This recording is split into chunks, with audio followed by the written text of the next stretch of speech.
All the betting news you need to know in less than 20 minutes. Sportsbet, big game breakdown. Here we go, rapid fire. Nats at home against the Phillies. Last stand for the Nats. They're 7.5 back with 6 weeks to play. Roark gets the ball for the Nats, and what a strange trip it's been for him this season.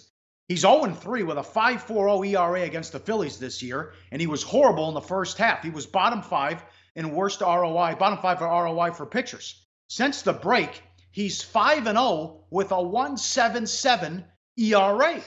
So they've had the bullpen collapses. They thought when they didn't do anything at the trade deadline and kept Harper, they played well in the offense. The bats came alive for a second, but then that horrible loss on Sunday night against the Cubbies. They went to St. Louis and blew a couple games. Then they lost 2 in a row against the Marlins. 7.5 out, Teddy. It's now or never. And then with the Phillies, they come limping in too, as they just lost a series to the Mets. Well, yeah, exactly. The Phillies have been losing. The Braves just got slapped on by the Rockies, and Washington is now a game below 500 after losing 2 out of 3 to Miami. And everyone understands the importance of this series. Here's Gabe Kapler, the Phillies manager. Quote, "We understand we've had some missed opportunities to take steps forward here. So at this very moment," this is after Sunday's loss, "I'm not thinking about how fortunate we are. I do feel like we're in a good spot in the standings, but I'm thinking about the fact that we need to take the day off, regroup, and get ready to play the Nationals." Of course, they lose the Nats lose in extra innings on Saturday, come back on Sunday. They didn't show up. They lose 12-1 in that ball game. Yeah, they got Roark today, and they have Steven Strasburg coming off the DL to pitch tomorrow. Manager Dave Martinez. It's nice to be able to go into that series with our 3 best pitchers. Adam Eaton for the Nats. This quote is meaningful to me. Yeah, a good week or two, a sweep of 2 teams that are ahead of us can get us right back in the ball game, but we've got to do it now. It really does feel like there is a sense of urgency for the Nats tonight for this series. And one thing that's been there, Washington's been in these spots before. Philly hasn't. Vince Velasquez going for the Phillies. I mean, when you think about his big starts, big games, there haven't been all that many of them, and he's rough. He's been roughed up each of his last 2 starts, 7 runs, 10 hits allowed, and just 6 1/3 over his last 2 outings. No surprise here if Velasquez and the Phillies have a tough time knocking off the Nats tonight. Washington might be a live dog in this one. That was a big win for the Braves, too, last night that you mentioned Atlanta after getting swept at home by the Rockies. They win 1-0 against the Pirates. The Pirates have scored 5 runs in their last 5 games. Game number 2.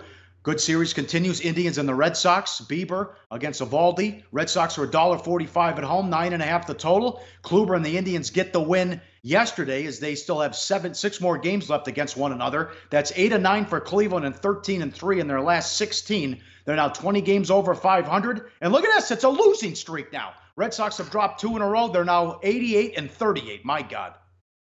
Yeah. And of course, I just screwed up a minute ago. The Nats obviously favored in that game against Philadelphia. They're not road dogs. They're home favorites in that contest. Boston's home favorites here as well. And boy, you look at that pick.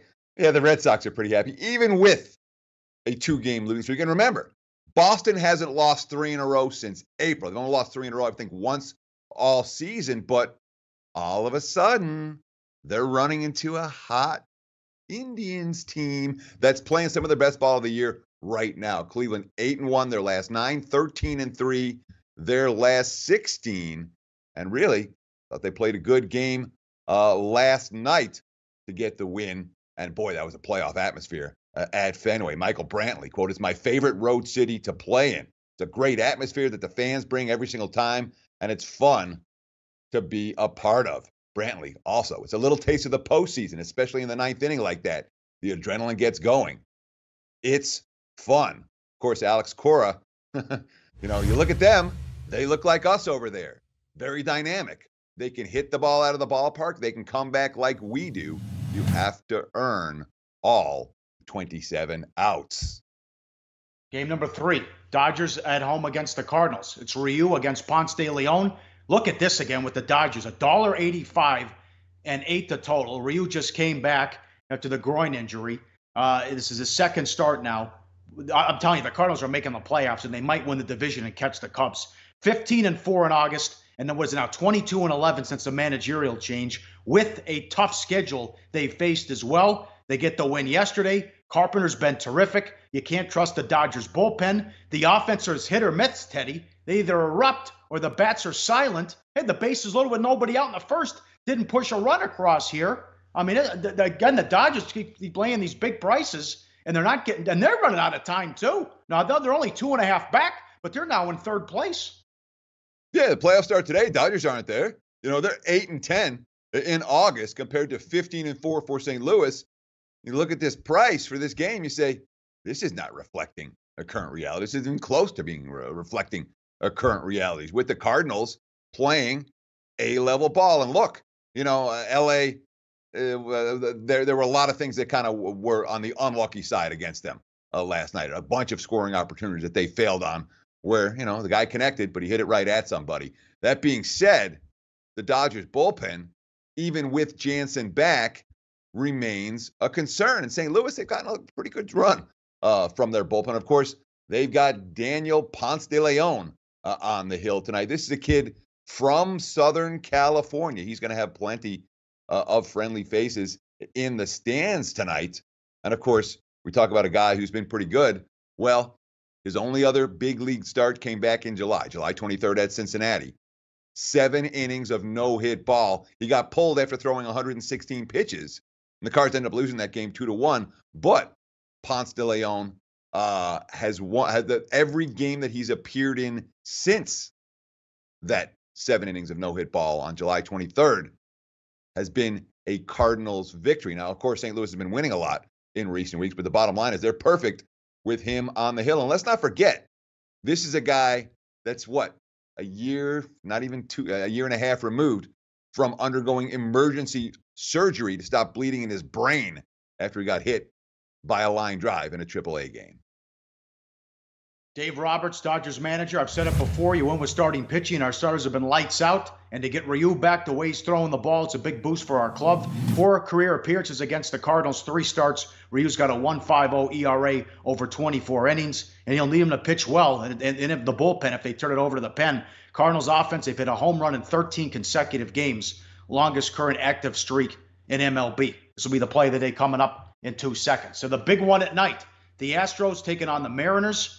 It's Leak against Peacock. Leak is number 1 in ROI, all of baseball. How about that story as well? With the win last night, and Cole didn't pitch well, that is 5 in a row for the Mariners over the Astros. Now the Astros are tied with the A's for first place in the West. The A's were 60-1 to win the division at the freaking All-Star break at William Hill. And some people offshore got them at 100-1. They were only 8 back and playing good ball. So here we are tied with 6 weeks left.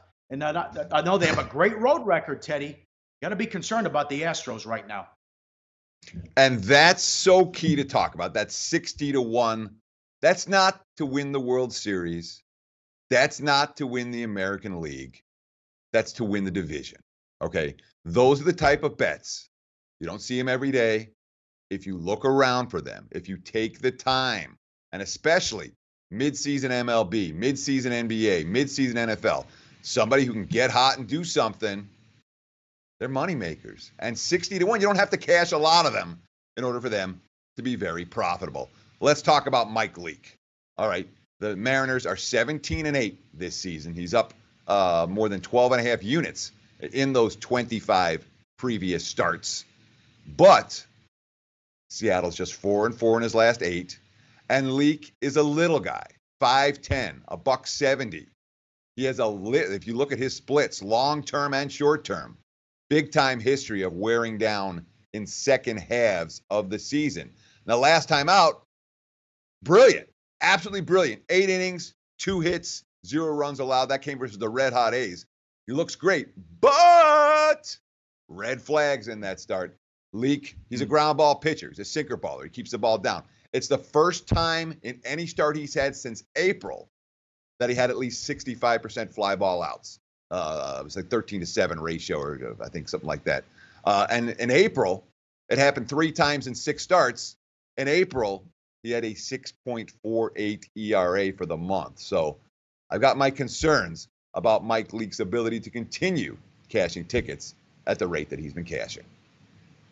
And Hinch said this is going to be a bullpen game, so I don't expect Peacock to go that long. He'll mix and match with the 9 relievers he has, so it should be a short start for Peacock. 67 starts during his career, and so has not thrown more than 40 pitches this season. McCullers, who knows when he's coming back, so we'll just see what this I can't believe the price. A little bit of Seattle money here. It opened 140. Now I'm seeing 125 in Vegas. So I'm surprised at the price as well as Leak is a home dog in this one. And then you got Diaz to close the door, too. Diaz is not only have they won 5 in a row, Diaz has got the 5 saves in all of them. Sure, and let's not forget the Robinson Cano factor. Cano, of course, hitting the bomb last night that made the difference. His first home run since before the 80-game suspension. A.J. Hinch talking about the Mariners slugger, Robinson Cano. Quote, "It's like making a huge trade at the deadline for a middle-of-the-order bat. It's really hard to navigate through." And, of course, the Mariners started last night just 1 of 12 with runners in scoring position. Cano with the big hit. Quote, "They out-hit us. They put a lot of pressure on us from the very beginning of the game," according to A.J. Hinch. No surprise here. Seattle does it again in what's going to be a bullpen game for the Astros. Excellent point about Peacock not having thrown more than 40 pitches in any game this season. Even if they're trying to build him up a little bit, hard to imagine him going more than 50 or 60 pitches tonight. And quickly, staying with that division, how about this tweet from Joe Osborne? The A's are 27-5 in their last 32 games as a favorite. They've won 10 in a row at home against teams with a losing record, and they're on a 40-9 run against teams under 500. And they hammered Texas last night, and they're big favorites again tonight as they try to make it 11 in a row. Chris Davis has, against teams with a losing record at home, and Chris Davis has 8 home runs in his last 14 games against the Rangers. That is something. What a story. Like the show? Help us keep the lights on. Please make sure to comment, share, and subscribe to all the Sportsbook Review videos. Thanks so much. Best of luck. Enjoy the game.